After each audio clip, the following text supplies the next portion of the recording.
Hello, everybody. My name is Tatiana Benali. I am with the American Indian Community House here in Lenape-Hoking. Yaat esh eya Tatiana Benali yanishya tohton asha nanis ejutachini nishlin ashasha dined bashichin kintlachini dashache ado bit ani dashnale tohte nasha. My name is Tatiana Benali. I'm from the Navajo Nation. I grew up in Shiprock, New Mexico. Here in Lenape-Hoking with these wonderful panelists for our event today, an event in solidarity with the Mashpee Wampanoag Nation. So just a quick run of show, I guess. This is a part of a series that the American Indian Community House is committing to. So it's like a social justice series. This series will provide an intentional online space to collectively explore and discuss resources and information regarding Indigenous issues and conflicts that directly affect us today. Through shared concerns and efforts, we will discuss actions, solutions, and the many different ways we can contribute toward the movement and change making. Online space and solidarity led and by for Indigenous folks will focus on providing a space that is accessible, respectful, and in unity.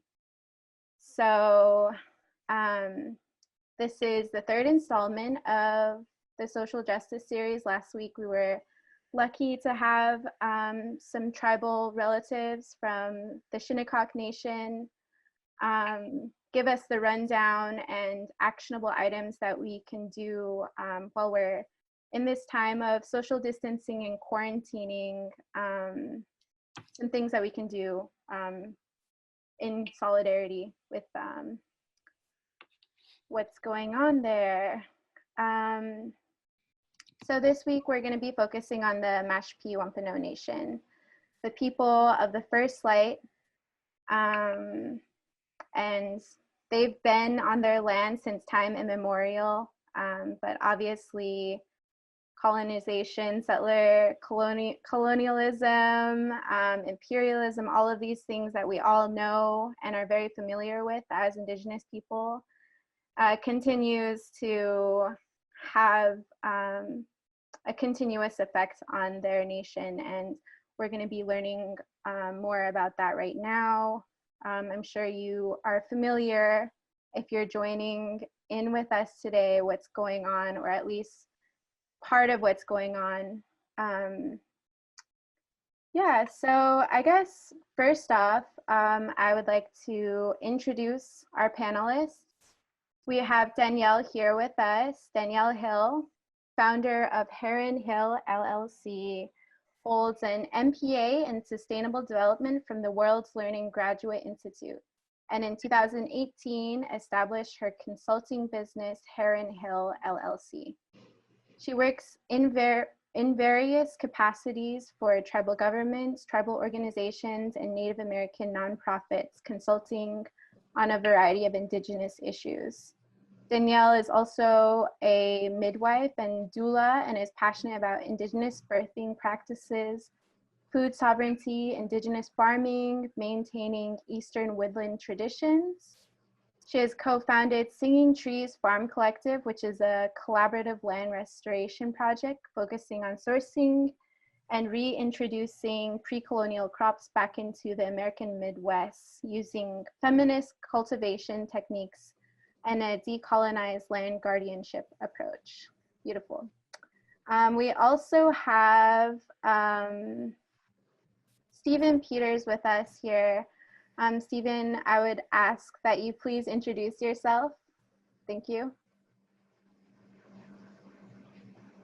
Thank you. I run a communications company right here in Mashpee, and we tend to do a lot of work with museums having to do with early European Native American interactions and the impacts of colonization. But once, my tribe was thrown into this crisis with our land, we stepped in to lend our efforts to help out with communication. So working with people like Danielle and our legal team and our legislative team as well to try and organize those efforts and help people understand how they can support our tribe. Great. We also have one more panelist who will be joining in a little bit, Talia Landry. Danielle, do you think you could introduce Talia? Sure. So Talia is a tribal member. She is the president of our Community Development Corporation, and she also is employed by Mashpee TV. So she has amazing skills in, of course, you know, the technology world, but mostly she has been the face of the litigation, and she has been really integral to getting the message out to the community and the public through Mashpee TV. So she's well versed in the timeline of what our tribe has been going through. Awesome, that's great to hear. And if you will look in the chat as well for people who are joining in with us on Zoom, we will be sharing the agenda and various resources that you can kind of dial into throughout or afterwards. So just something to keep in mind. And we will also be utilizing this later for Q&A. So feel free to jot questions down and keep them on hand for later if you have any questions for anybody in particular. With that said, I would like to get into some of these videos, and it was great that Danielle was able to introduce Talia, because we'll be starting off with one of her pieces with Mashpee TV first. So I'm just going to get that started.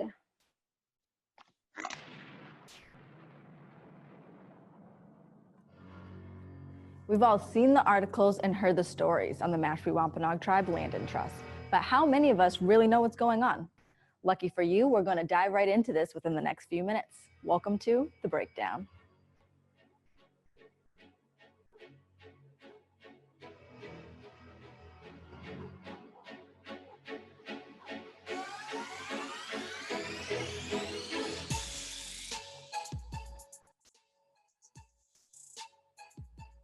As we all should know, the Mashpee Wampanoag tribe was federally recognized in 2007. Shortly after that, the tribe began the application process for land and trust. What is land and trust, you ask? In this case, land and trust is whereby the Secretary of Department of Interior acquires the title to property and holds it for the benefit of a Native American tribe. This land that is held in trust by the DOI is referred to as reservation land, because only the federal government has any say over that land, whereas the state and local authorities do not. In order to receive land in trust, a tribe must prove they are Indian, as defined in the Indian Reorganization Act, Section 479. The government has split it into 3 definitions. The Mashpee Wampanoag tribe was granted land in trust in 2015 under the Obama administration when applying under the 2nd definition of Indian. All persons who are descendants of such members who were on June 1, 1934, residing within the present boundaries of any reservation. The reservation was spread amongst different boundaries in Mashpee and Taunton, and as we know, the land in Taunton was designated for economic development purposes, and in this case, to construct a $1 billion resort and casino backed by Malaysian investor, the Genting Group.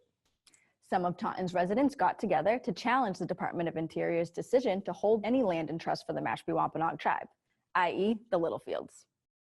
This suit brings us back to the 3 different definitions of Indian as stated in the IRA. The Littlefields argued that in order to be recognized as an Indian, under the 2nd definition, a tribe must also prove the 1st definition. The summer of 2016 brought the final ruling by federal court judge William Young of the Massachusetts District on Littlefields versus Department of Interior case.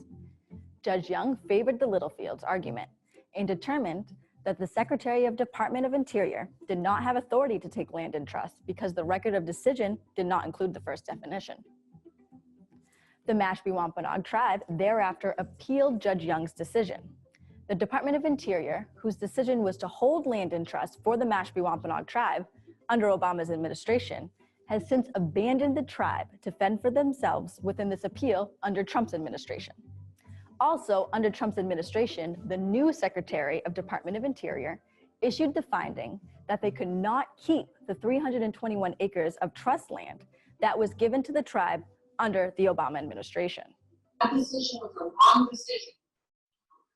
And someone said earlier today, we have to make decisions that are good and right and moral, not just politically correct. And sometimes that means taking a hit for the decision we make on behalf of another.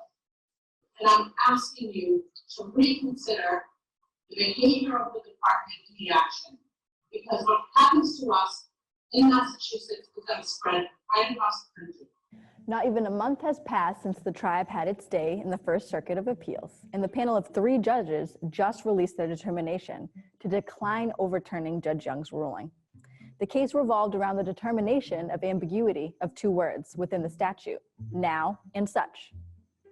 The Littlefield's primary argument was within the definitions, and the word such referred to such members who were under federal jurisdiction on June 1, 1934.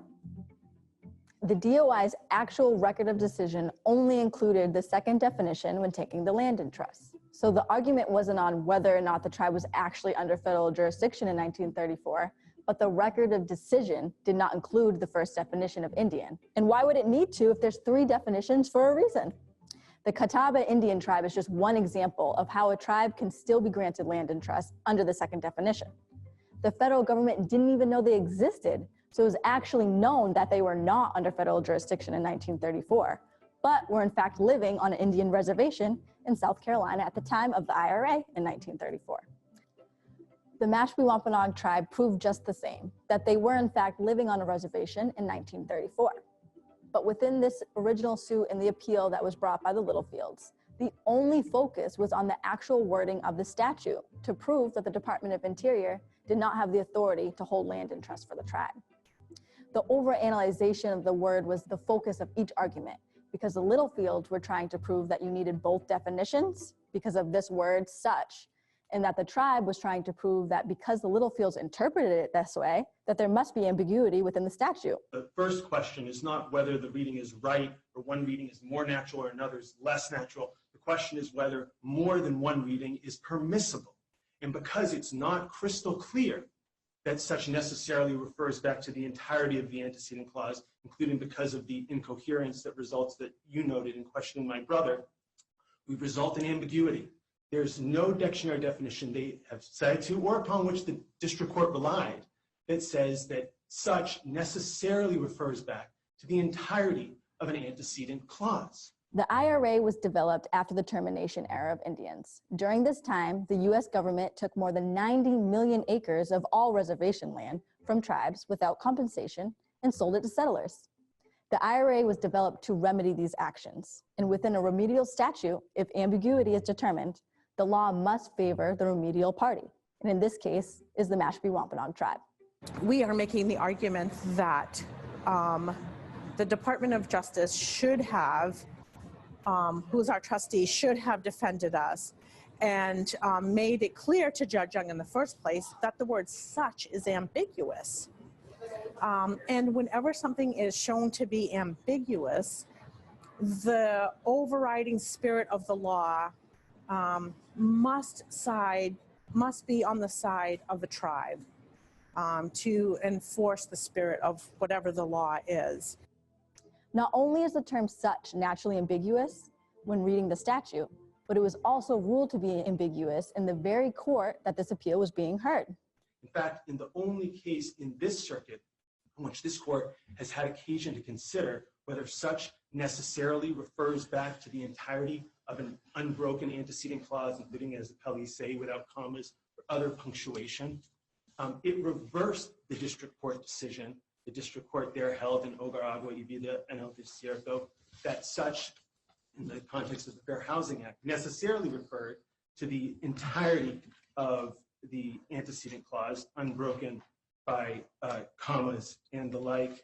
So where does this leave the tribe?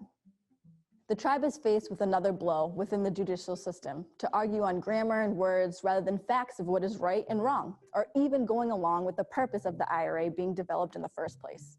A group of local residents, citizens, have derailed this whole process for the first people of this country, going against their own federal government because they think they have the knowledge, entitlement, and ability to tell a nation of people who they aren't. And these narcissistic actions are being supported by more narcissistic people with deep pockets who are angry that they were declined licensing by the mass regulatory body. The Boston Globe states that Neil Bloom, a Chicago casino magnate, has helped finance litigation against the tribe because his proposed casino project in Brockton was declined, with the tribe's potential casino as reasoning. Yet, the residents are sitting here for 6+ years, claiming that they are doing everything on their own for the purposes of what? To not have Indians in their backyard, even though their backyard was originally stolen from the very people that just want to be friendly neighbors to them? They don't even want all the land that was taken, just sovereign rights over land the tribe already owns. History has proven time and time again that natives are peaceful and provide aid for those in need. They signed an MOU with the city of Taunton, guaranteeing them millions of dollars each year generated from the casino.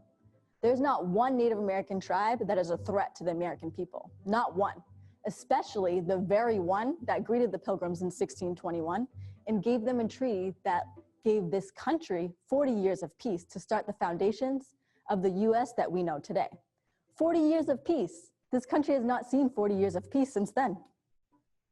But the tribe still perseveres. Land is still in trust. Massachusetts Congressman William Keating introduced the bipartisan bill, H.R. 312, the Mashpee Wampanoag Tribe Reservation Reaffirmation Act, to the House last year, which passed on a roll call vote and is waiting to go through Senate. H.R. 312 reaffirms the status of Mashpee's reservation and will prevent the DOI from disestablishing the tribe's reservation land. Despite efforts from President Trump and his supporters to derail this bill, the tribe keeps pushing forward to defend their existence. Tribal attorneys have filed a lawsuit in federal court in Washington, D.C. against the Department of Interior and DOI Secretary Ryan Zink.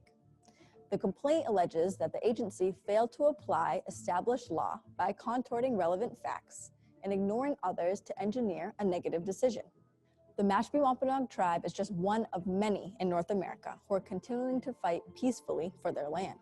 Only 8% of the 90 million acres of tribal land that was taken has been acquired by Native American tribes, and most of the land will not readily support economic development for the tribe to be completely independent and sovereign. And most reservation land is located far from the tribe's historical, cultural, and sacred areas, unlike Mashpee. If the tribe loses the land in trust, it risks much more than halting construction of a casino. It risks many tribal members and low-income families losing housing opportunities within the housing project in Mashpee. It risks Makaisa Wikiu preschool being shut down, so tribal children are again being cut from learning their education that is being taught in Wampanoag language. Throughout history, the Mashpee Wampanoag tribe has remained on the same land that their ancestors descended from, had to hide their culture, stop speaking their language, and forced to adopt Christianity in order to stay on the very land they keep getting denied the right to govern sovereignly by the same system that continuously tries to wipe out their entire existence. I believe, this is a rally cry for all of Indian country, but the good people of America to come together. This is a human rights issue. To say a group of people, matter of fact, out of sight, out of mind, I don't care about you, so you're gone. That's just wrong. That's wrong. That's wrong. Only one person is in charge, and it's a creator. So we're still here.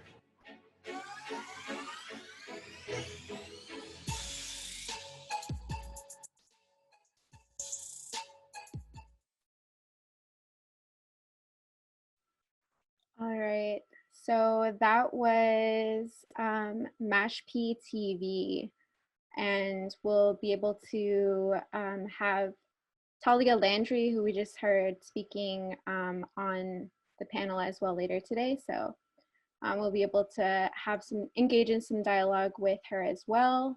I think that video does an incredible job of kind of providing us like with a basic background and timeline for what's going on Mashpee Nation right now. I don't know if anybody wanted to provide anything to supplement the video that's urgent right now. If not, we can continue forward and watch one more short video and continue into the panel and discussion afterwards. This other video, let me pull it up. Sorry.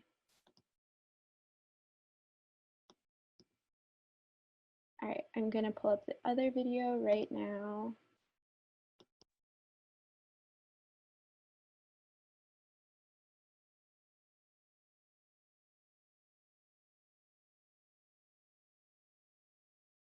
No matter whose name is on papers in whatever office, this land knows us as Indigenous.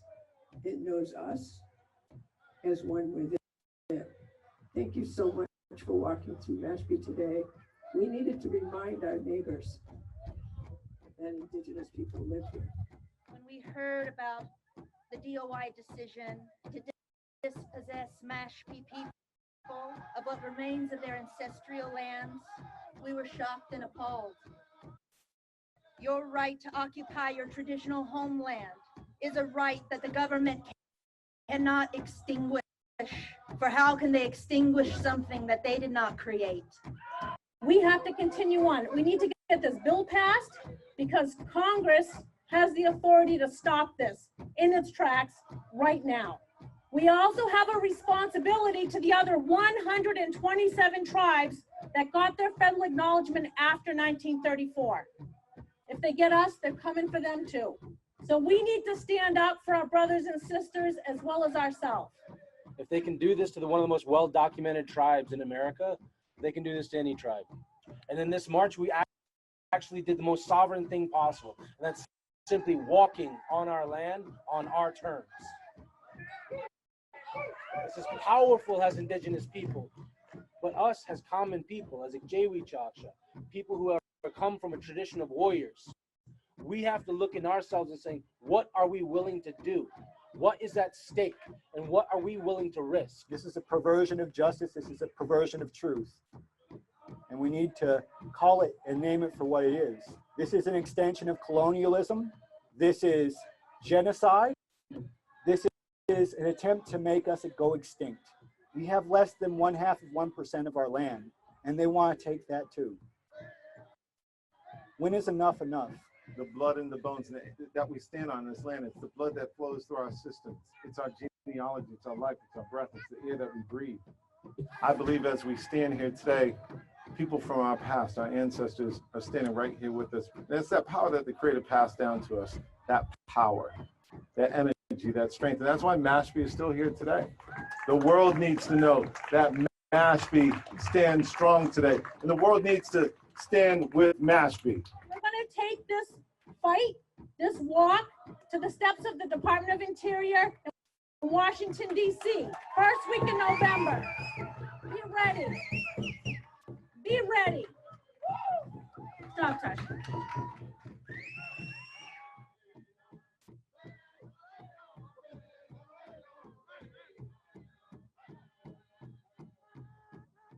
Okay, so those were both really powerful videos that I thought kind of provided a lot of context for me as, a relative from the Dene Nation that wants intertribal solidarity and, actionable things and context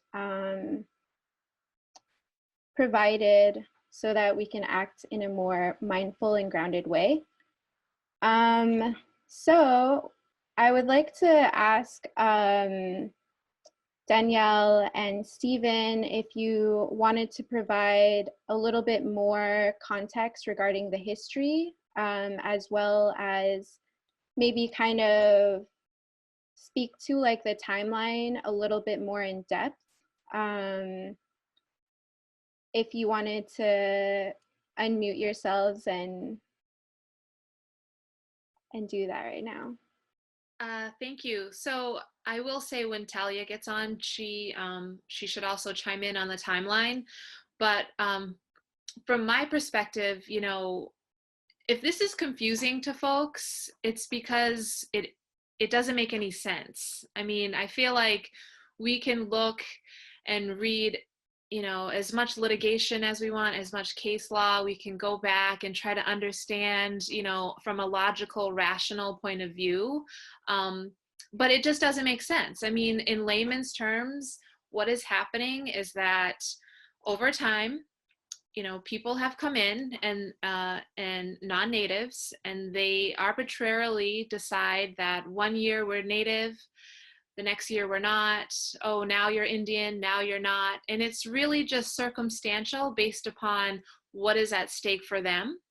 And it's about, you know, it never ever considers, you know, the Mashpee Wampanoag people and their collective well-being. It never really upholds any sort of agreements that were in place with the state or with the feds or even with the King of England. It's just constantly attempts to get prime real estate here on Cape Cod, kick us off of our lands, and have you know, wealthy folks move in and build homes and sell homes, and property taxes go up, and tribal members can't even afford to live here in Mashpee anymore. It's about, you know, in terms of the casino, it's really about competition and this myth of like an unfair advantage that these other casino developers would lose out on, which is not true. And so it doesn't ever make sense, and it's reduced down. This is how much it doesn't make sense. The argument has reduced down to discussing at length arbitrary words such as such and now. And it's like, if you just look at the essence of the law and the essence of the purpose of, you know, why land should be taken into trust, why tribes should be put under federal jurisdiction, like the vice chairman said in the video, the first video, you know, it should always go back to what's in the best interest and what's in the best favor for the tribe. And so essentially it's about protecting our lands for time immemorial and allowing us to pursue economic development opportunities. And people are arguing against that because they have deep pockets, and now they want to debate, you know, some arbitrary year, 1934 with Carcieri, and that, you know, is ridiculous. So I think that if people just use the common sense and we just ask our representatives and our leaders just to use common sense and to, you know, support the efforts of the Mashpee Wampanoag tribe, we wouldn't even be in this situation. So my purpose is just to regurgitate this all in layman's terms and to help mobilize from a grassroots perspective, just people out there who are concerned, native and non-native, and who want to help us and do something about this. So thank you. Thank you. Yeah, and I think like if people have attended the other installments of our series, like we can definitely see a theme of like Indigenous self-determination and tribal sovereignty throughout like these different, you know, events. And obviously they're not like isolated events. It's like happened since, you know, 1492, time and time again. And we see it like today in Wet'suwet'en. We also see it in the Shinnecock Nation. We see it on the Navajo Nation. We see it everywhere in like these different like forms. But thank you for that, Danielle. Stephen, would you like to chime in a little bit? Sure. Without question, what Danielle said is spot on. This has to be the most confusing process that ever could have been created. And, you know, our tribe has been trying to navigate through it for over 40 years now to really try and get a piece of our land back, with the sole goal of really retaining our culture and our heritage. Because that's really what I think this boils down to, is your ability as a tribe to live the way that your ancestors did, and to hand down your culture and your heritage to the next generation as well, and having that land base to do that. And the land itself as well is important for our tribe because, you know, having land in trust has allowed us to open up Indian health services. And now with this current pandemic that's going on, we have access to the best healthcare that we've probably ever had as a tribe. We have now, anyone's able to go in and get tested for COVID-19 regardless of symptoms at our Indian health services, which is not something that's necessarily available to the rest of the state. But because we have that dedicated staff down there at Indian Health Services that are focusing on our specific health needs, we have wonderful, wonderful healthcare. We have a language immersion school that's in there teaching our kids in our traditional language, school in a culturally based program as well. And so the education that they're getting is invaluable to our community and the health of our community for the next 7 generations. We have housing that's going on as well now. So now we're going to have affordable housing that's here on our tribal land, ensuring that our people are not kicked out, because we do live in a place that is right on the water and it's desirable. And so we do get kicked out. I mean, there is you know, rising housing costs constantly all around us. And so that's a real challenge for us, but having this land has allowed us to secure that. You know, so those are just some of the key things that we have. We also have a lot of food programs that are going on as well. And so that's key for us. And so when we have to sit here and fight for our land, that's what we're fighting for. This isn't about money. It's not about a casino. That's what's really important to us.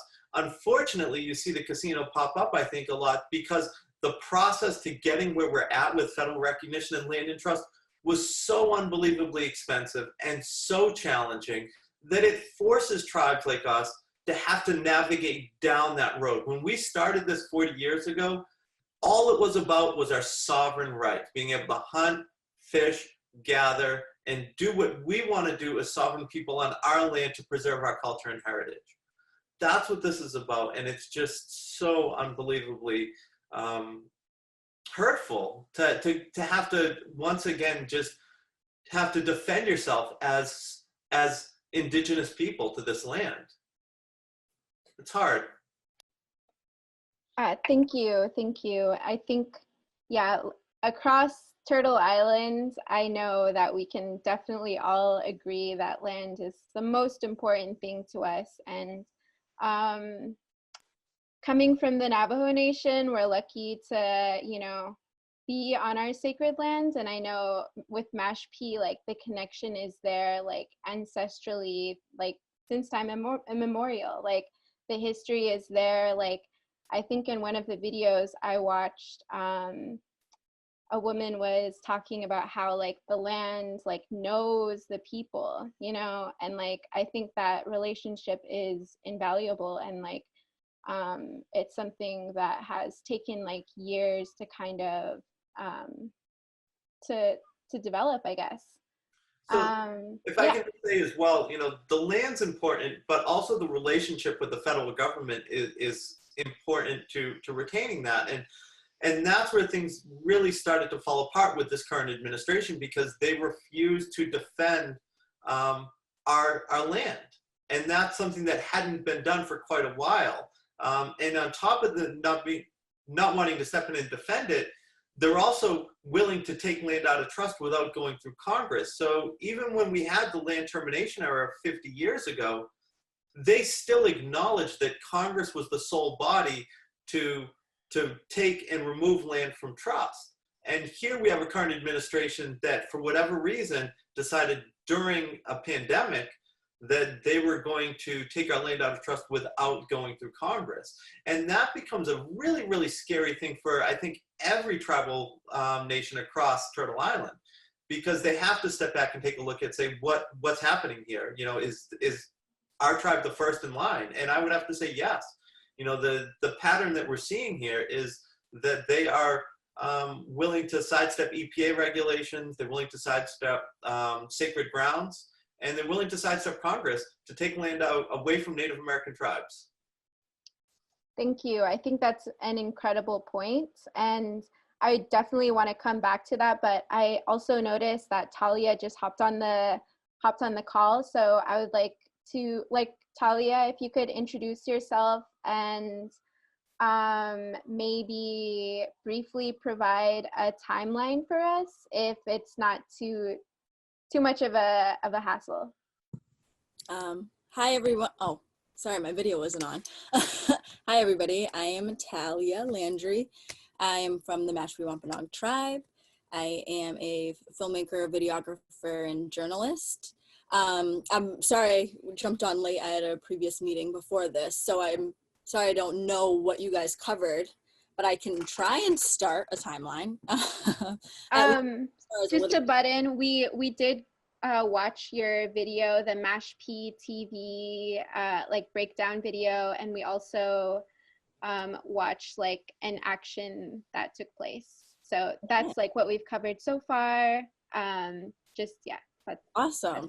Well, that's great. That actually helps me a lot, because I think a lot about what I try and do is try and educate people on what actually happened in the first litigation, and because it was so crazy how they were just looking at words and interpretations of such and kind of manipulating it in a way to favor what they wanted to do.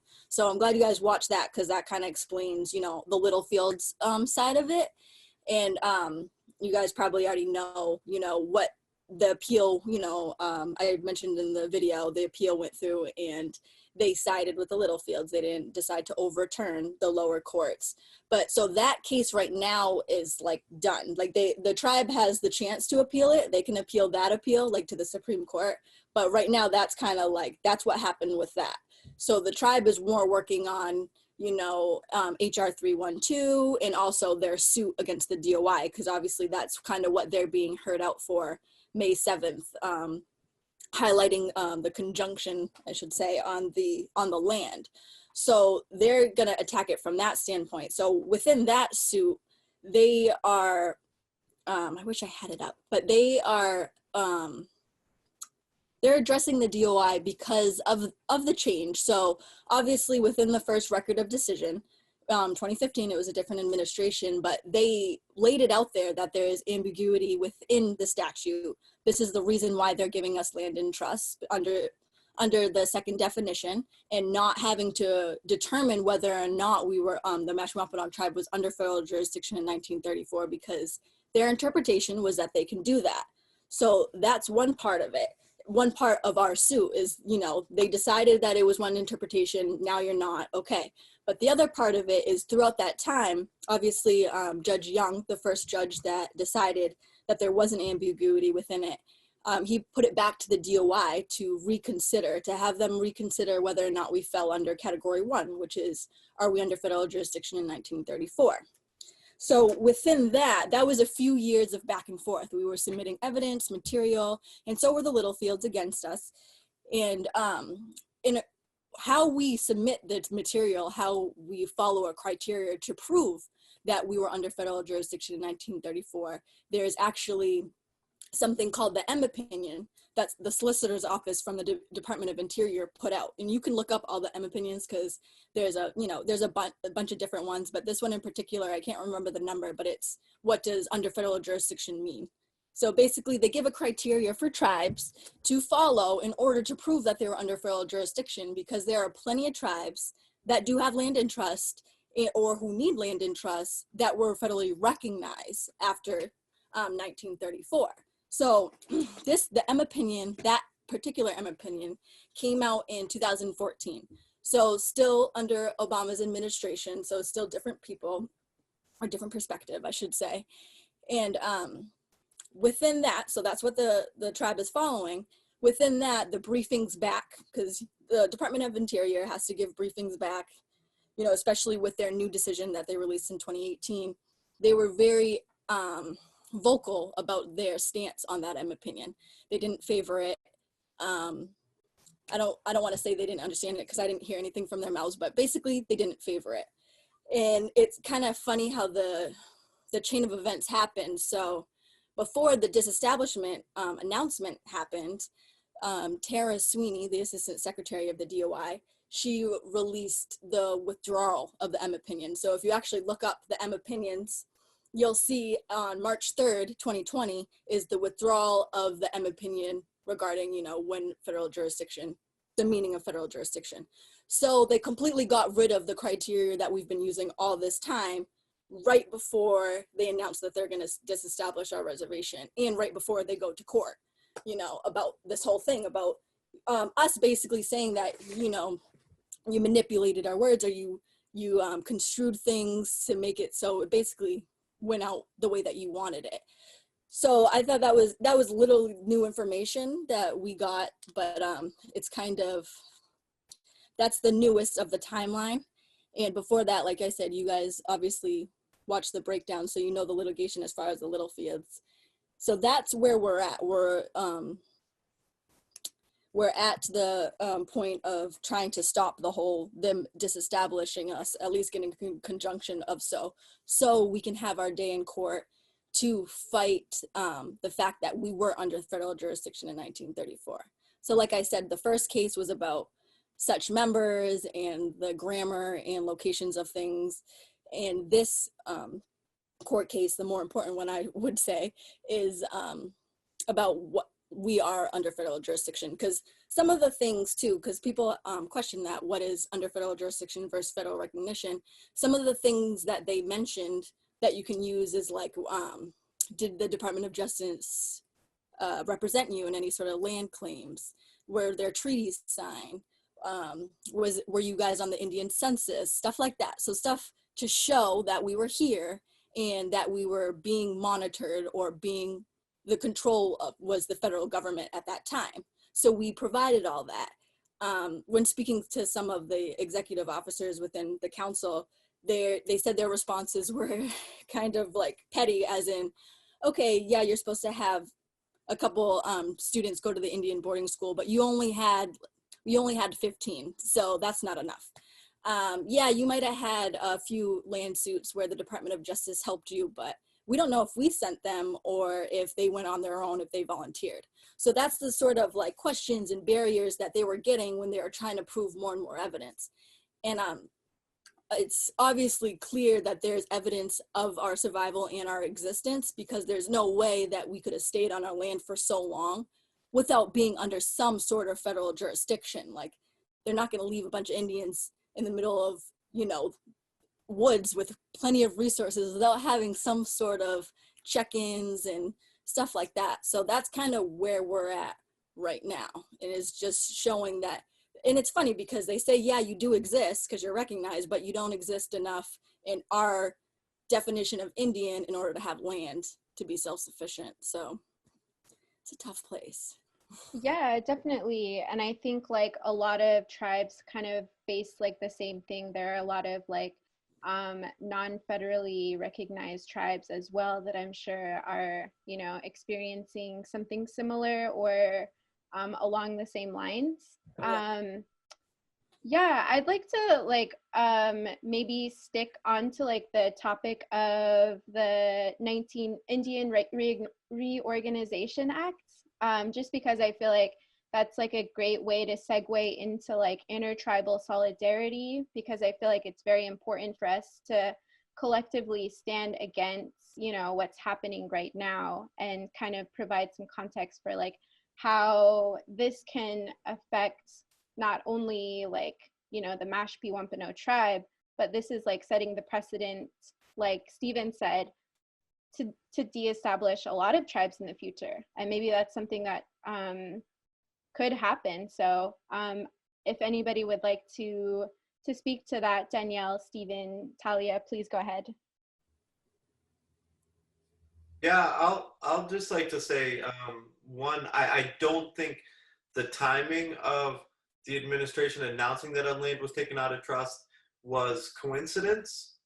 You know, to have to, for an administration during a pandemic like nothing any of us have ever lived through before, to divert resources from anything other than tackling COVID-19 is thoughtful. And so I think there was thought put into the fact that there was a path that this administration wanted to take to remove land out of trust. And that path was not the path that would have been supported by probably Congress or the Senate. And so that is something to stop and take pause about. And what are the future points that they're going to take after this as well. If they get this to go through without going through Congress and they take our land out of trust, what's to stop them from moving right down the line through other tribes as well and taking their land out of trust? That's scary. It definitely is. Yeah, Danielle or Talia, would you like to speak to that as well? Yeah, it's just, I agree completely with what Stephen said in terms of timing being deliberate. But I also think it's very interesting that this is happening both with the pandemic and this new disease that is spreading. I think that's very interesting, and history definitely repeats itself, especially this time of 2020 being the 400th anniversary of the arrival of the settlers. And at that time, the natives and non-natives were going through something very similar, of course, with disease. And so I just think that's very interesting in terms of patterns within history that are just playing out as we speak. But in terms of the Indian Reorganization Act, also known as the Indian New Deal, it's really interesting because the purpose of it is to reverse any sort of cultural assimilation and let Native people and Native tribes be who they are, act within their own sovereignty, exercise their traditions and their religions, and essentially restore their assets and give them control over their lands, over their resources. And what it shows is good intent, but to me, it says that the government isn't actually ready to sort of let go of that control and this idea of, guardian and ward. And that's really unfortunate because good intentions were put forth, but the powers that be are still acting in fear, and they're scared to allow tribes to actually be sovereign. And and it's like, what would that look like? Well, what about everybody else? And well, what about, that's unfair, or they're not really Indian, or they're going to be making more money. And it's like, it's really it gets down to this this place of jealousy and selfishness and greed, and it's that's just a mindset that all of us have to, whether or not, whatever race or cultural background you come from, those types of ideologies can live within any one of us, and that is why we collectively have to dismantle that. That is the mind of white supremacy. That is the mind of discrimination. That is the mindset. And everybody has to work against that. Because if anyone is going to get anywhere near some level of equality in this country, we have to allow people to be sovereign, both as individuals and as collective groups. And so that's why this issue with our tribe, everybody can and should be able to relate to. I mean, everybody comes from a cultural group that has gone through some level of colonization and has gone through some deduction of who they are in whatever sort of area, whether it be religion or land or whatever. We're all, at some point, we were enslaved. And so I think we just need everybody to realize that Native tribes in particular are not a threat. You know, they're not this group of people that are gonna, you know, some of the concerns like in Mashpee, for example, are, well, if you give back the Indians their land, they're gonna kick us out of our homes. And it's like these really irrational kind of fear-based ideas that consume people's minds, who then walk in favor of people like the Littlefields and people like Trump. And it's like, that's not really true. You know, that's not who we are, and that's not something that we would do, you know. But do we deserve to have our tribal members living in homes that they own? Yes. How come you can live in a home? You know, how come you can take our land and build this mini mansion and kick us out of our homes? And when we're trying to build low income housing, you're even preventing that. And so this is a human rights issue. This is about social justice. I mean, there are a lot of themes that all of us can relate to. So if we're talking about the Indian Reorganization Act, it would be nice to actually see that play out as it was intended to. Thank you. With that said, that was beautifully put. Thank you, Danielle. I would also like to call on Harry Wallace. I know you had a question to ask to the panelists about the M opinion.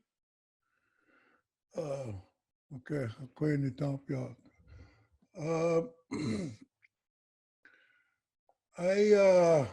Just a little bit of confusion in my mind about the process about how you got there from the lawsuit regarding the casino land to the homeland.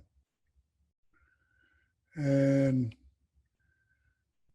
the question I have was the land for the Mashpee territory, was that placed in trust as a result of the M opinion from the Justice Department? Or do you know that? Well, to answer a couple of parts of those questions is, well, the M opinion that I was talking about was the one, was a solicitor's opinion from the Department of Interior. So, yeah, so that was just, like I said, it's called an opinion because that's kind of what it is. So it's to help tribes when they're pursuing land in trust. So the M opinion came about when we were trying to prove if we were under federal jurisdiction in 1934, which we were trying to prove that as a result of the first litigation in 2016. So in 2016, the Littlefields, when they sued the Department of Interior, it was for all our land in trust. Yes, they were concerned about the Taunton, but they were coming after it all. They didn't want us having any land in trust. So it wasn't like a one-part deal. So when they initiated that, the federal judge came back and said, you know, I agree with you. It's unambiguous. You do need, our tribe does need to prove that. But he didn't say the Mashpee Wampanoag tribe was not under federal jurisdiction in 1934 because the Department of Interior didn't determine that, and obviously that wasn't in front of him to determine. So what happened is he put out a clarification and said, yes, this is what I ruled, but I put it back to the Department of Interior. If you want to see if they fall under that category 1, if the Mashpee Wampanoag tribe is under federal jurisdiction in 1934, if you would want to hold trust in land for them because of that. So that's kind of how that ended up happening. So that happened in 2016, and then the Department of Interior released not a new record of decision, but basically their findings on whether or not the Mashpee Wampanoag tribe was under federal jurisdiction in 1934. They released that in September of 2018. So that's where that kind of came about. Oh, I think you're on mute.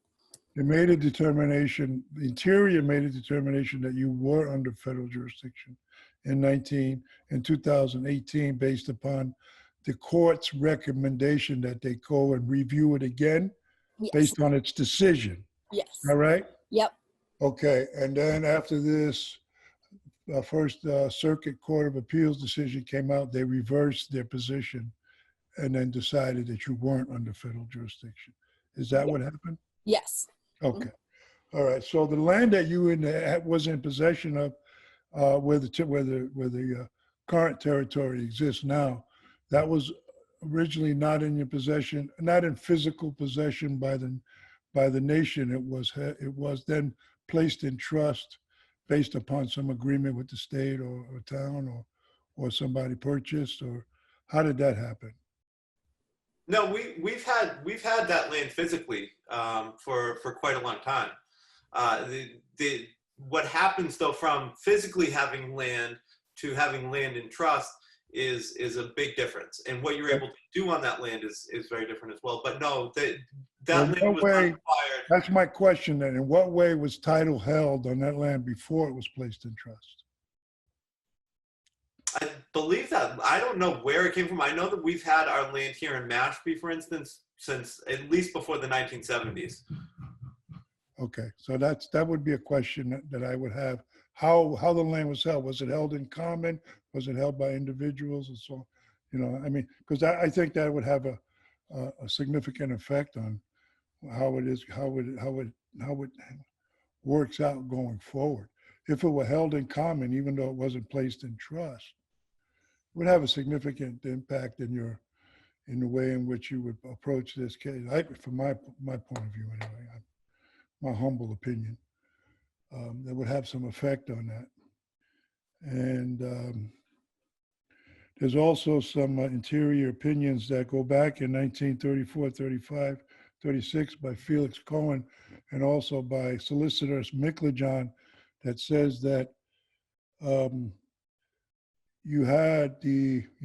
were supposed to be under federal jurisdiction in 1934, and the failure for the department to include you in the election process of the Department of Interior when they were doing these IRA constitutions back then is something that I would look at, because it is my humble opinion that the failure to include most East Coast nations was not based on race, but based on racism.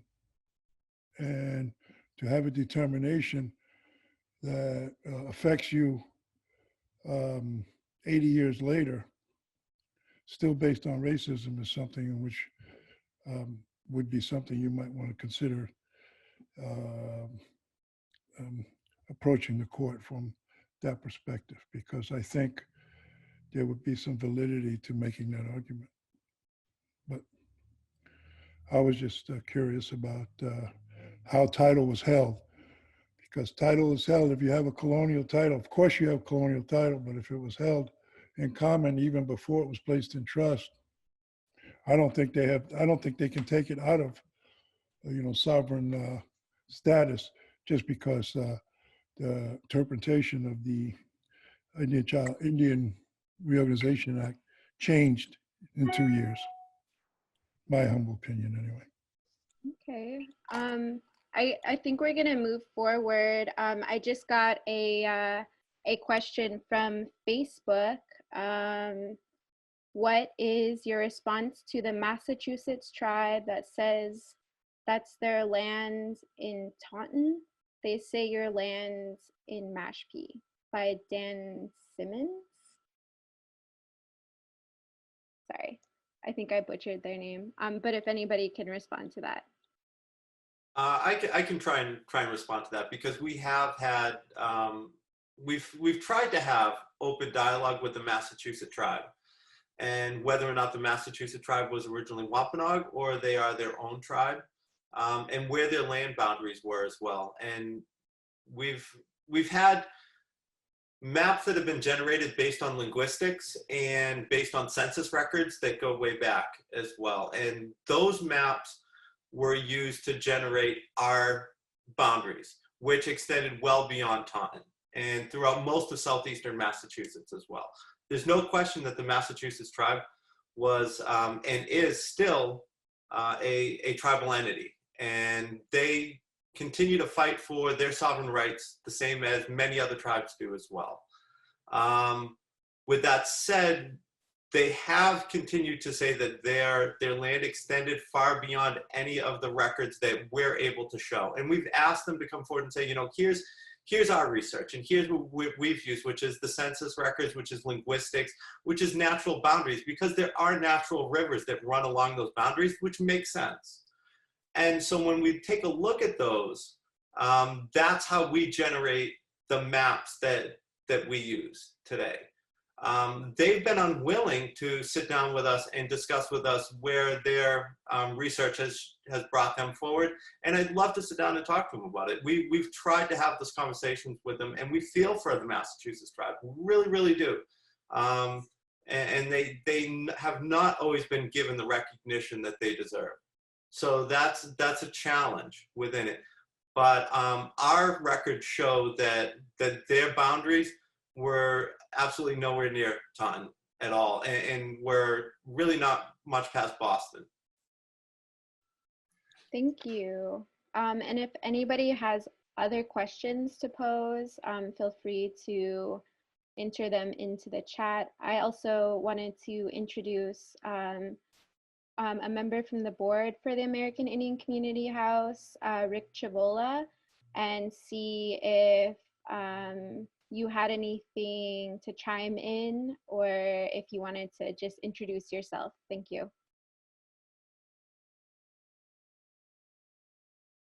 Just no, okay. Hello, everyone. It's a good discussion.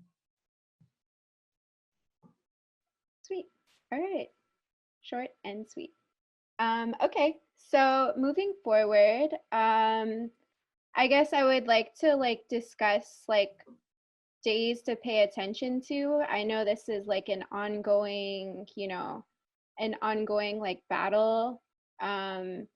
And if anybody can speak to dates that we should pay attention to, and from there, I would like to transition into some actionable items that we can all contribute to as a collective here on both Zoom and the people that are tuning in from Facebook. Something that you can complete right now that will have an immediate effect. Yeah, so timeline, future dates. So I can speak to days to look out for, but first let me just preface that with the reasoning behind it and why we decided to ask upon the community to support us in particular ways. So as Native people, as spiritual people, we're all brothers and sisters, we're all connected. And so I'm putting forth the spiritual component first, in terms of having that influence possibly the outcome of our fate, if you will. The Mashpee Wampanoag tribe, we still are spiritual people, and if we were not all quarantined, we'd be getting together in one way or another, either through socials or powwows, or maybe even a gathering down at our sacred grounds. But when I first heard the news on Friday, March 27th, I was, really perturbed. I was really confused and, filled with a bunch of emotion. And I remember the next day, Talia was walking by with her family from my house, and we had a whole long discussion about what should we do. This is crazy. We can't just sit back and let this happen to us without letting our voices be known, or getting together and at least talking about it amongst each other, and trying to wrap our heads around this. And so I decided to light a fire in my backyard and offer to the community the space to come by and offer your prayers, and offer tobacco, offer sage, smudge yourself. We're in a time where we definitely are emphasizing physical cleanliness, but spiritual cleanliness is also, in my opinion, the basis of a lot of disease. And so what I didn't want this decision to do was affect our community members and our tribal citizens in an emotional way. I didn't want anyone to harbor sort of anger or feelings toward the man or some hypothetical, you know, person out there trying to get us. And I didn't want anyone, you know, feeling sad, but I said, you know, let this be a place where you can release that and at least put our fate back into the hands of our ancestors who are still amongst us, back into the hands of, you know, the other spiritual beings and the animals that also love and live in Mashpee and also protect us in various ways, and put our fate back into the hands of the Creator. And so I prayed, and every day, you know, we had our fire going here at our house for 20 straight days, you know, all day and all night. And at night, you know, we'd get up, we'd feed the fire.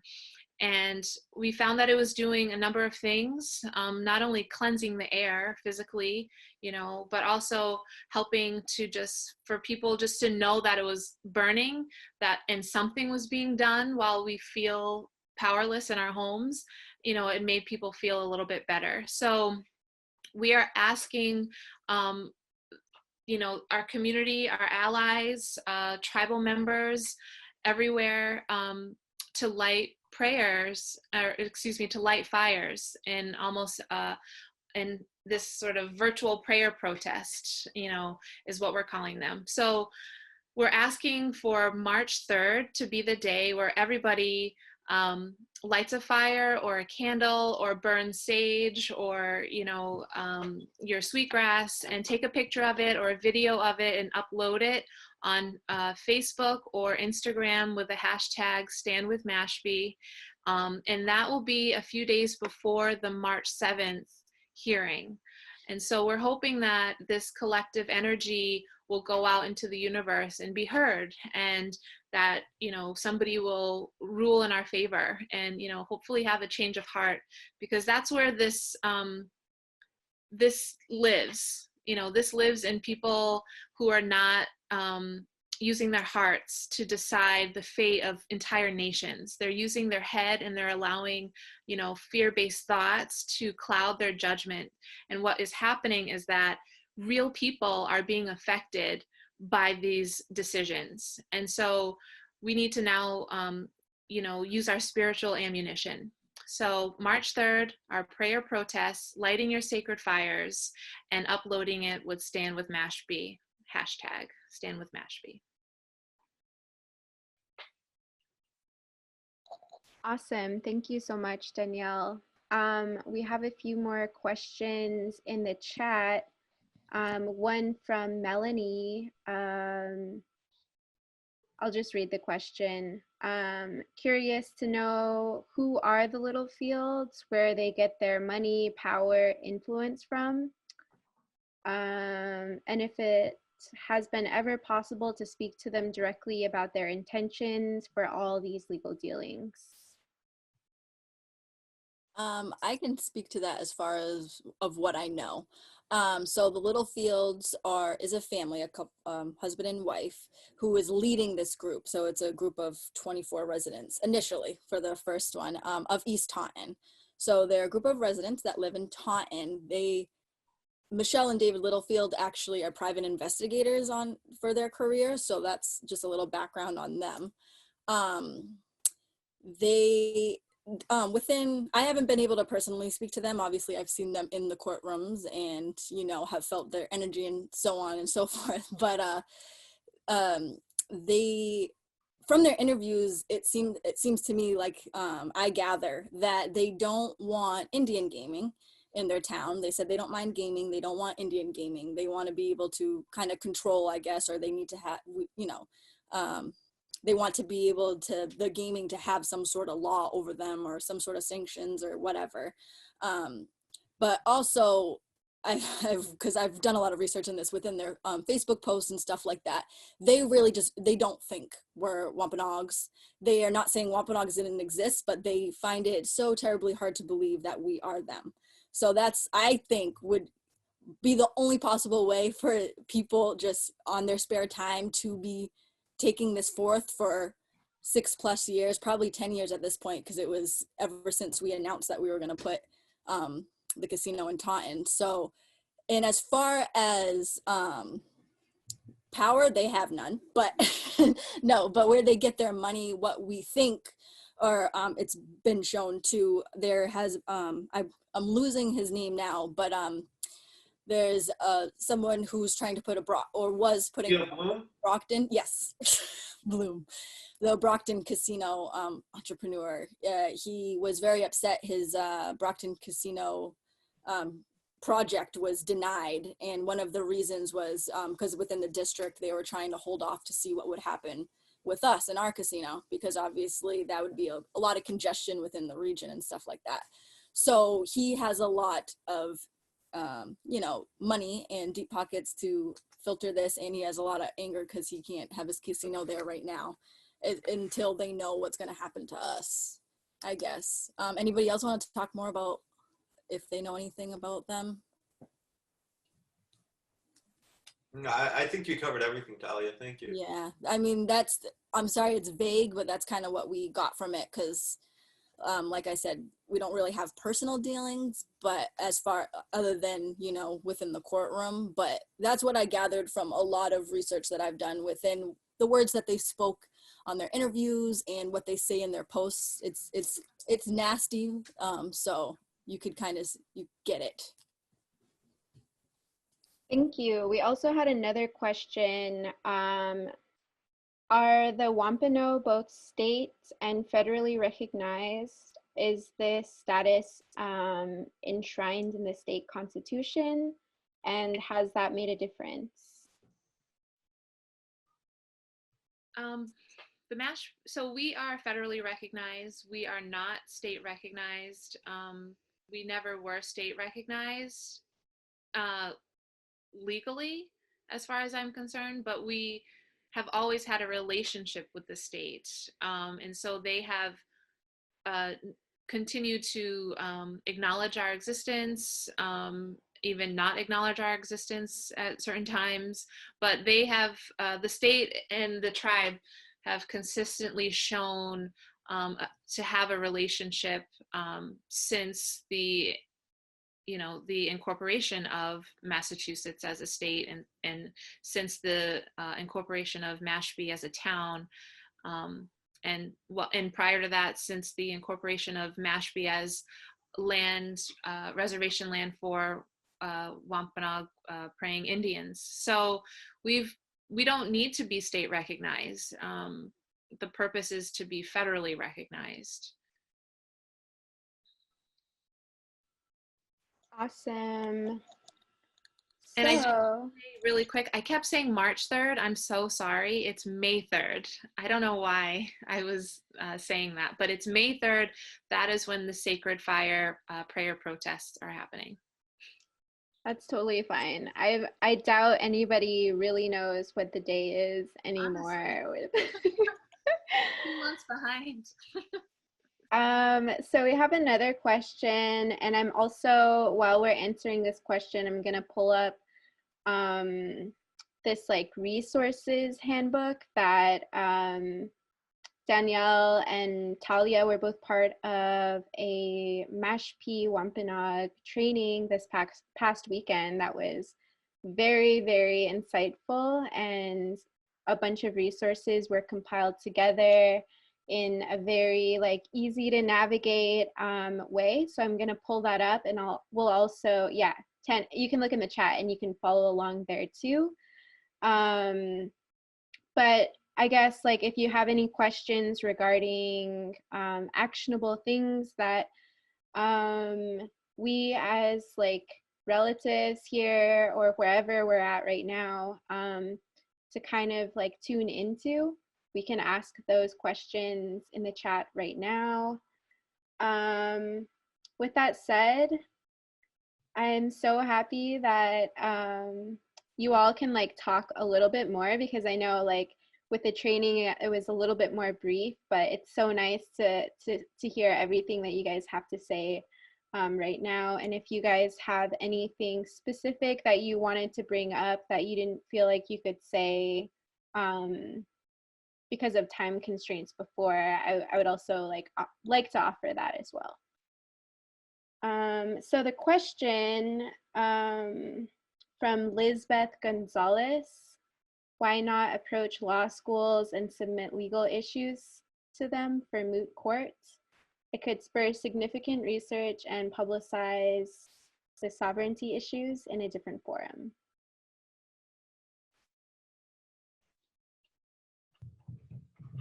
Okay. I think that's a great idea. And I think we should do that. You know, I think this is, it would be nice to hear different perspectives from a legal standpoint as to how this should carry forward, or how maybe it could have been dealt with differently. You know, not all of us are attorneys, but it's great to give the opportunity for as many people to wrap their heads around this as possible. And clearly, in my opinion, the law is completely flawed. I mean, to even have a group who are not, who like the Littlefields, you know, challenge this and win, shows that there's, that this is not in favor, or is not as tight as it should be, or even attorneys and even the Department of the Interior are not well versed on the intent of this case and the intent of the law. So I think that there has to be some reworking in terms of what's happening with the legal jargon. I mean, I'm not an attorney, so I'm just a regular person, and it just doesn't make any sense to me. And from what I've seen from legal arguments, it doesn't sound like it makes sense to them either.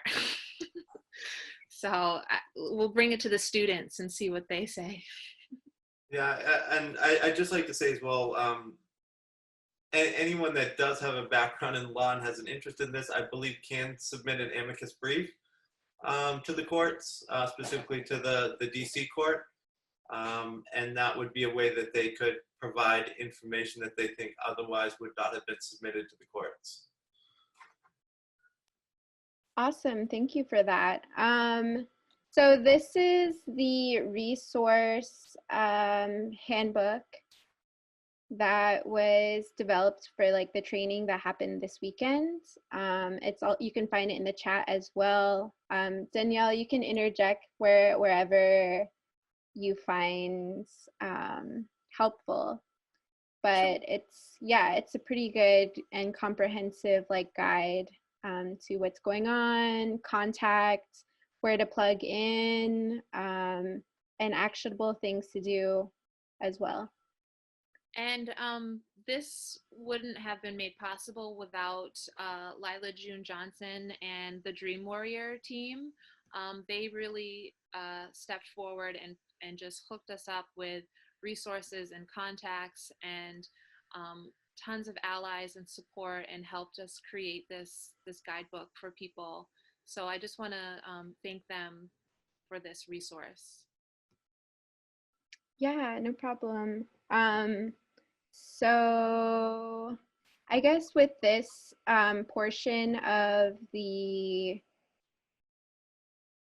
event, I would like everybody to kind of pull up a browser if you can, click on this like resource in the chat and follow along. And Danielle, if you could lead us through this like wonderful like process, and I'll kind of like follow along with the documents, I guess. Sure. So yeah, that's great. So we came up with 5 steps to help just anyone interested in supporting the Mashpee Wampanoag tribe in our fight to regain our reservation lands. So number 1, we're asking any of you who are watching to become a community captain, or to acknowledge that you already are a community captain just by presenting yourself here and being informed of the issue. So what we want you to do is just to go out and spread the word to your personal network. You know, share on Facebook, #StandWithMashpee, your opinions, share on Facebook and Instagram about the prayer protest. share the videos that we've have watched, and just continue to let people know about what is happening. And also, we want you to specifically share the word on the actionable items, such as the Sacred Fire on May 3rd. We really want you to at least ask 3 people to light a fire, and then ask them to ask 3 more people to light a fire for the May 3rd prayer protests. And so again, that's just taking a picture, posting it on Instagram, Facebook, hashtag Stand With Mashpee. And you know, you can also go ahead and type in your prayer for us or for all of Indian country, and what you would like to see the outcome be. Also, if we can continue down, we're asking folks to write to your senators. So that's really important, because number one, that gives you a voice, and we are empowering people to know that your voice matters in this. And we are empowering you to know that your representatives and your senators need to hear what we have to say. And we want them to know that we know what they're doing. And the only way they can know is if we write them and acknowledge the fact that, hey, we're listening, and we want you as our senators to, you know, vote in favor of HR 312, the Mashpee Wampanoag Reservation Reaffirmation Act. And so I have written a draft Senate letter, and you can easily copy and paste that and go to the Senate directory, which there are links where you can find your senator, and just copy and paste that and send it off. That's the easiest way. All the senators have their emails, and it's so easy. So if you can do that today, that will help move this issue along, and just flood their inboxes with actionable items that we want them to do. And you're a constituent, and you can ask your senator to do what is in favor of the majority. And so this is what we are asking everybody to do. So if you want, I can read it, or we can just have it up, but it's pretty simple. Dear Senator, I am writing to express my deep disappointment with the March 27th, 2020 decision by the Bureau of Indian Affairs, Secretary of the Interior, to disestablish the reservation land of the Mashpee Wampanoag tribe. As your constituent, I am urging you to vote in favor of HR 312, Mashpee Wampanoag Tribe Reservation Reaffirmation Act, in the utmost timely manner. The Mashpee Wampanoag tribe is located on Cape Cod, Massachusetts, and has roughly 2,800 tribal citizens, many of whom fall below the national and state low income levels. Their reservation land is a critical component to continue to qualify for federal and state funding, to continue to build homes for their community, operate their language school, food pantry, emergency response department, and most importantly, keep the doors open to their community and government center. This was a heartless decision made in the midst of a global epidemic without the consideration of its impact on the future of the Mashpee Wampanoag families and children. As my senator, it is your responsibility to ensure the federal government is complying with their trust responsibility to all Native American tribes, and that all tribes are treated equally and fairly. So that's pretty basic. Feel free to add in anything that you'd like to personalize the letter, but at minimum, we're telling them what we would like them to do. We're giving name to the bill that we want them to vote in favor of, and we're giving context around the issue.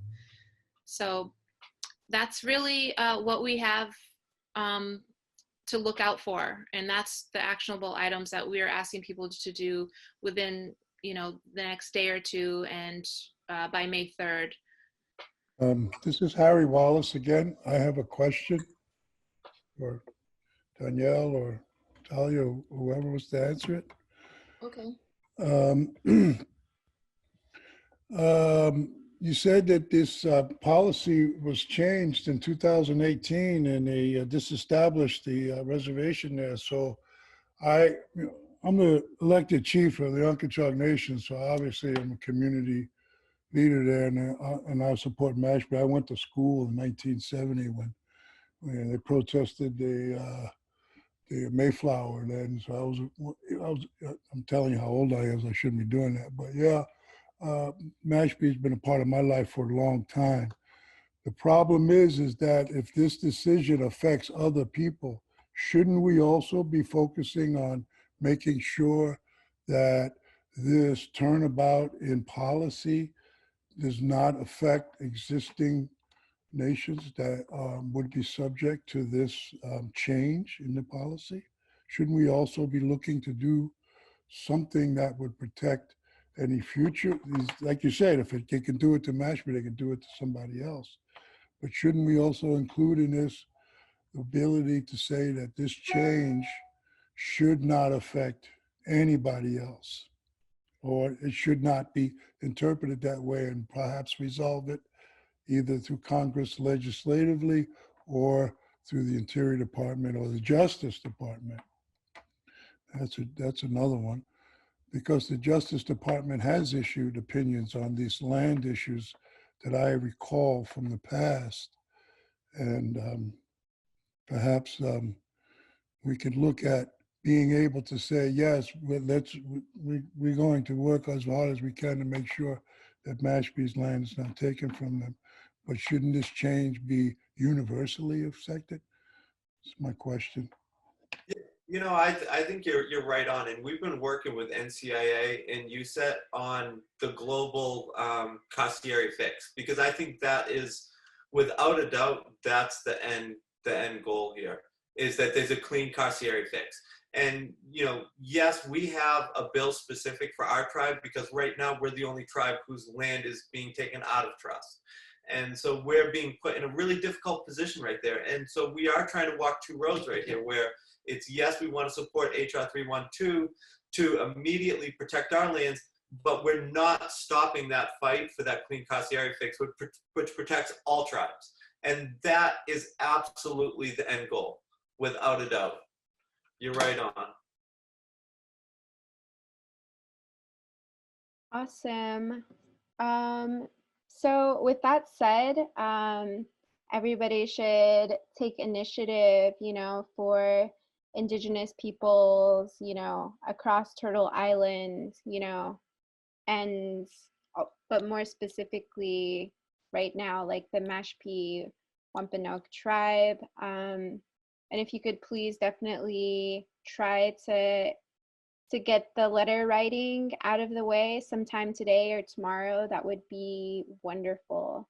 If anybody has any other questions, feel free to pose those again in the chat, and we can address them. I also want to say that if you were not a part of the Dream Warrior webinar that happened on Sunday, you can still register, and you can receive the recording, and you can receive the Solidarity Handbook. And so the website is www.dw-webinars.com. And that is the easiest way to just have it, listen to it, and have all of the materials at your disposal. Can you write that in the chat? Yep, I just posted it in. It's got it. Thank you. There's a little delay. Sorry. And so again, just wanted to you know, continuously give credit to all the hard work of the Dream Warrior team. They are amazing artists, and so I do want to make sure people go ahead and receive their personal copy. All right, so we have two questions in the chat. One from Ferries Sagamore Gray, asking, if Taunton in Mashpee territory, please explain how Taunton/Titicut was the home village of the Massachusetts chief Wampanoag, and how is that Wampanoag signed the original deed to Taunton? So I think we really kind of talked about that earlier as well. And again, it really comes back down to you know, our research that we've done meticulously on both census records and linguistic records and natural boundaries to show that our Wampanoag territory extended well beyond Taunton. We're talking about a tribe right now that's going after 0.5% of our original ancestral land. You know, this is a tiny, tiny piece, you know, 300 acres. So I understand the Massachusetts tribe frustration. I understand their need to want to be recognized. And, you know, we're willing to sit down and talk with them and look at any research that they have, but that absolutely conflicts with what we know. All right, and we have 2 other questions from Lizbeth Gonzalez. Has disestablishment ever been enacted prior to this? And 2, have you reached out to the language revitalization community?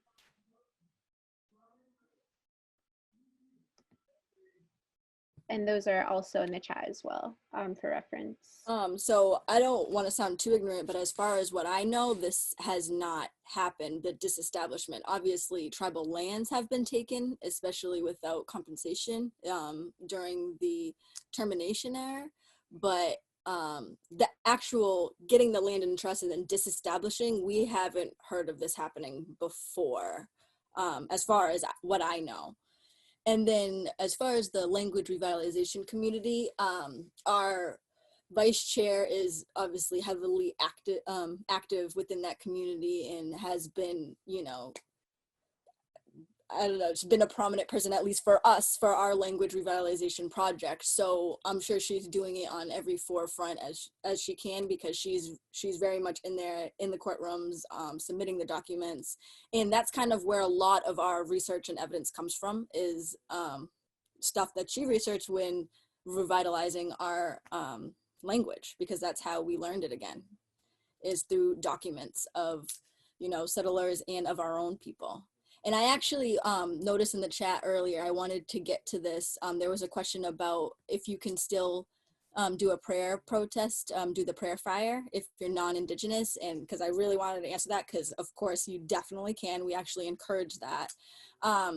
You pray to whoever you pray to, but we just ask if you can join us within making a fire and sending those prayers with our prayers all on the same day and standing with us. But by no means is anybody not allowed to do it, and it's definitely not disrespectful to do it. It's actually very respectful to do it and show your support in that way. And like I said, you pray to who you would pray to, your God or your being. So I just wanted to clarify that, because I didn't want that to go unnoticed. Thank you, thank you. One other question from Dave Joseph. Can I write to my New Jersey representatives too?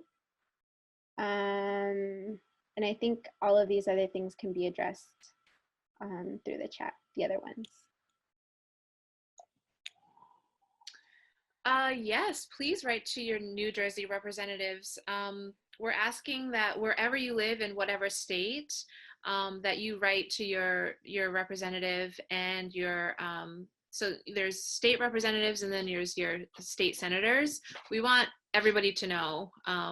And when it comes time for the bill to move from the House to the Senate, we want all of the senators to be equally informed and to have that correspondence from their constituents, knowing that they have their constituents that are aware of the Mashpee issue and that they have been asked to vote in favor of that particular bill.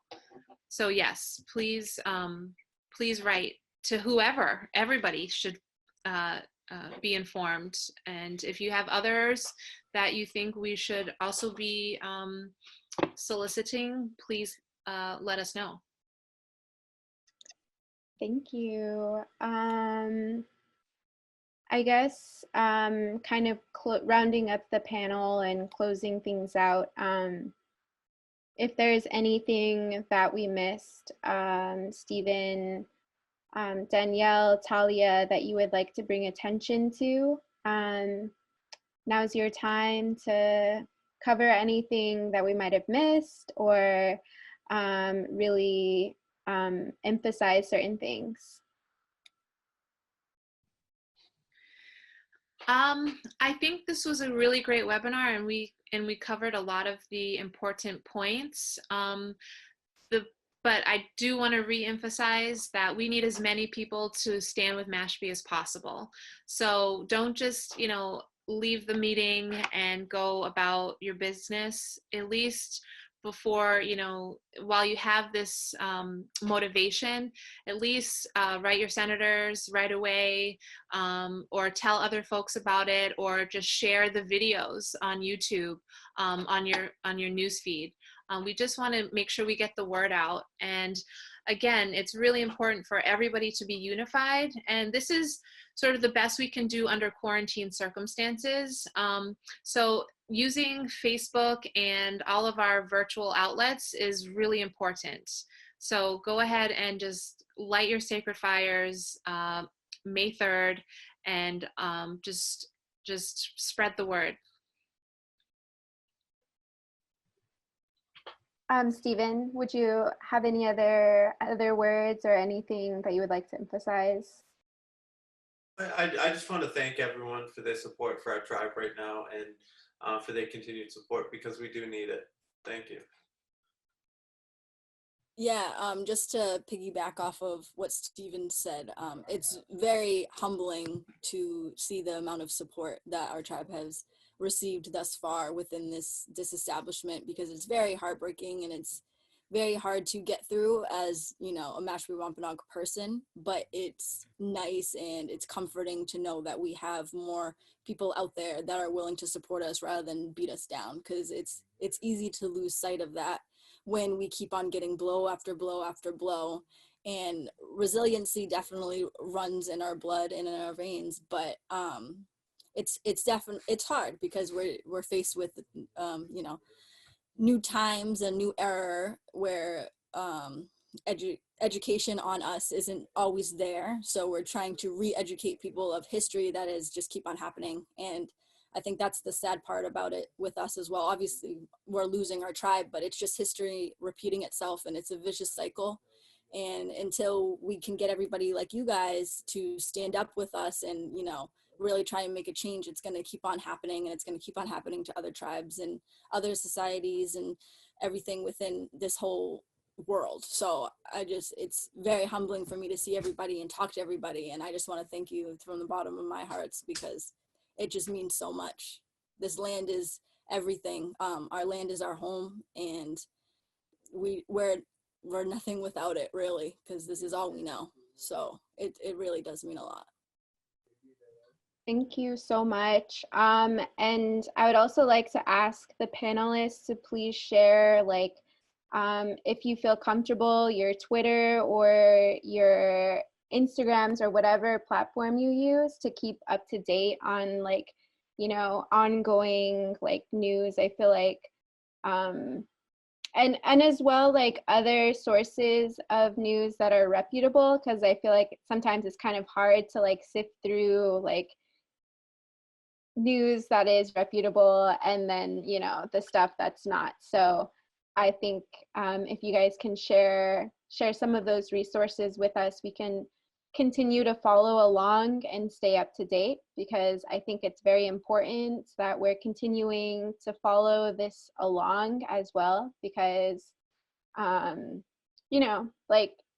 this event doesn't stop here. It continues on, for however long it needs to. I just want to say that for folks that register with the Dream Warriors for the webinar, you will be put on a master email list, and through heronhill.org, I'll be sending out periodical updates and reminders of future dates to come. So not only will you get the training materials and the recording, but you'll also be included in a larger group of like-minded folks. So if we are successful and this ends up happening to somebody else, then we can all rally again together and do the same thing for the next tribe. So definitely register and get your email on that list. Awesome, thank you. Oh yeah, go ahead, sorry, Rick. No, sorry, just now I was gonna say to Talia and Danielle and Stephen, Thank you, Ijan. Thank you very much for doing this for us. And just please know the American Indian Community House is with you and in solidarity with you. And I'm sure you know, we've had many Wampanoag folks part of the community house over our 51 years. So we have a strong connection. And, you know, like Harry, like Chief Harry Wallace, you know, I'm an old guy, so I go back many years, and I went to school in Boston in the 70s and early 80s. And I was involved with the Indian Center there in Boston. And there were a lot of Wampanoag folks there. And I was coming from Arizona, you know, and my people are in California. I'm Kumeyaay. And so it was beautiful to have people who were there who took me in, you know, and they really did. And they made me feel at home, and it was beautiful. And so I think all of us are so connected. We're all family, and we're going to stay with each other. Thank you so much for having us on. And I think that's something, you know, we will like to say that, you know, we are the tribe that fed the pilgrims, and that's obviously true, but we are always welcoming people into our home. I mean, time and time again, you know, people come and they never end up leaving, and we just absorb them into our culture because that's what we do, you know, and we're just asking for that same reciprocity and generosity to be given to us because we deserve it, you know. But thank you. Right, and I felt it. I was an 18-year-old kid, showed up in Boston, 3,000 miles from home, you know. So you all were there. So means a lot for us to be with you now. Katapatash. Ijan. All right.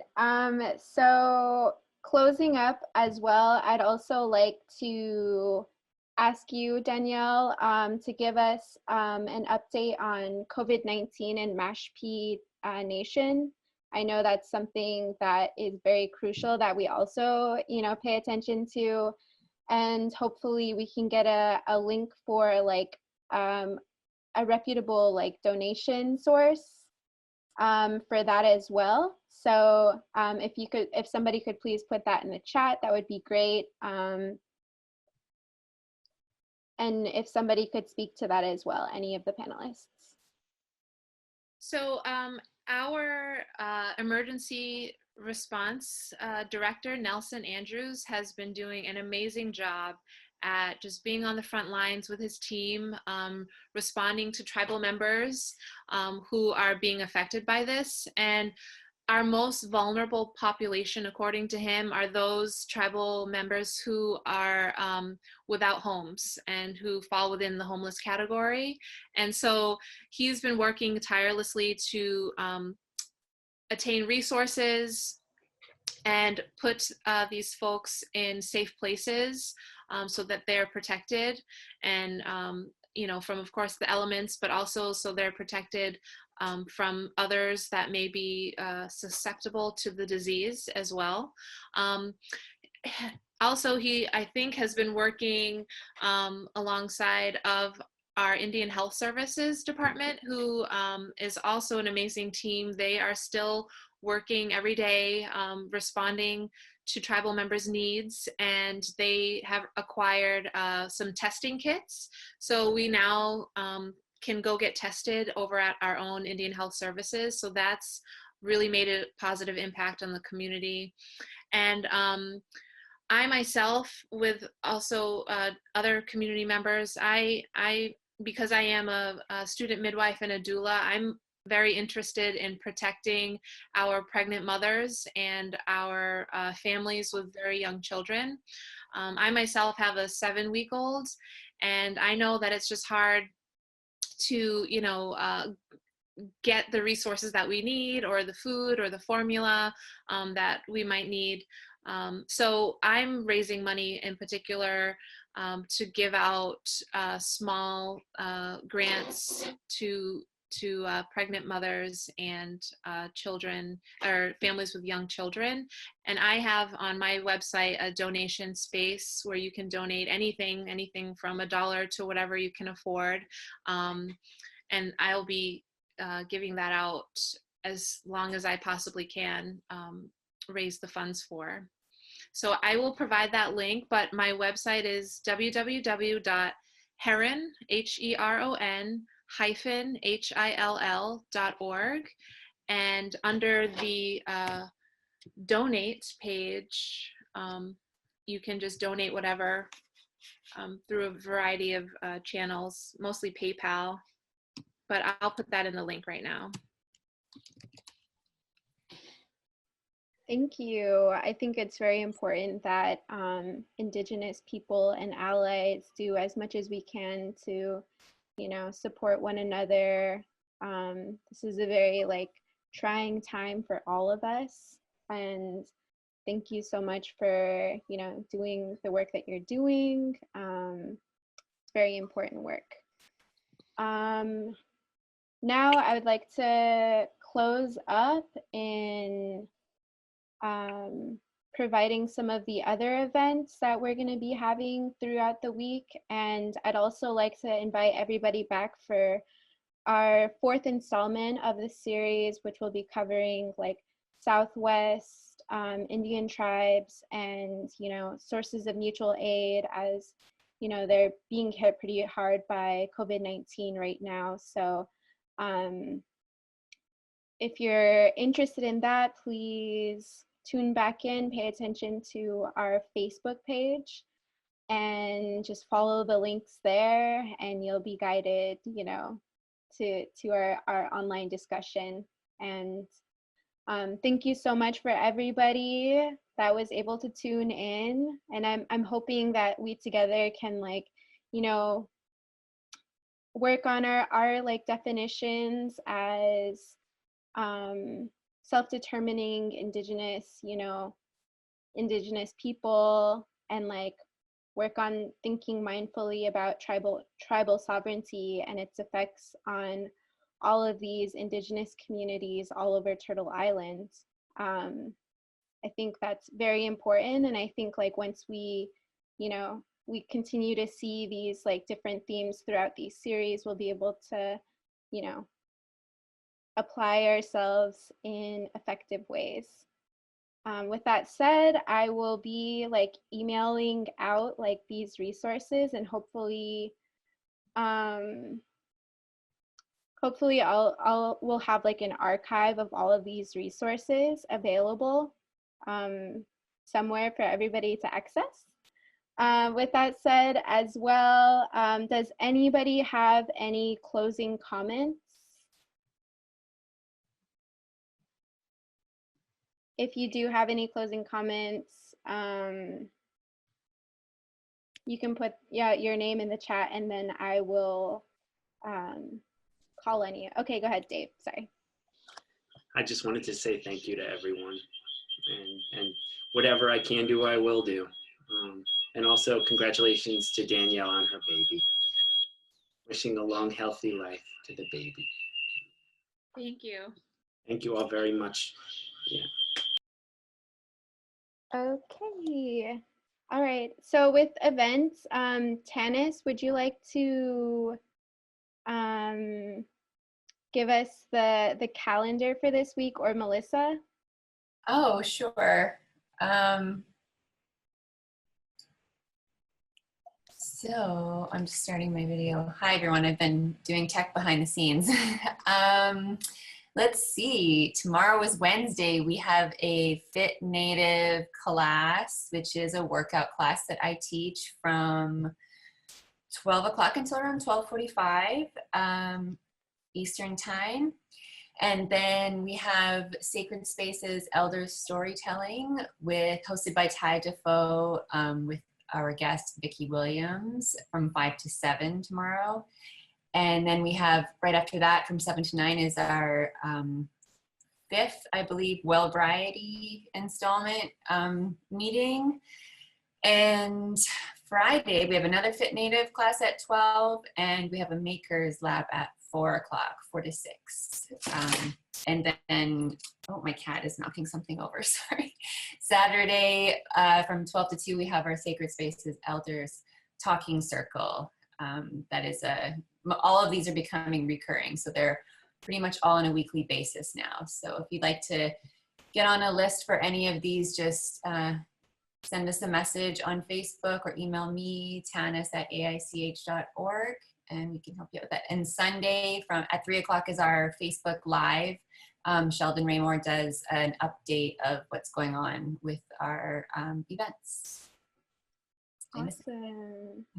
I don't think you did. Thank you, Tanis. All right. Last thing, we would like to also address the census. If people haven't participated in the census yet, definitely do that. I think as Indigenous peoples, it's important for us to have, this data available, and, with efforts on documenting, unsheltered relatives, missing, murdered Indigenous relatives, and all of these other issues within Indigenous communities, it's very important for us to have that data. And I think that's just something that we should pay attention to as well. And if you have any questions regarding that, or if you wanted to be pointed in the right direction, you can also talk to either myself or Tanis. I'll put my email in the chat box as well. Yep. Anyways, thank you all so much for joining in. I hope you have a great evening, Tuesday evening, and hopefully we'll see you all next week.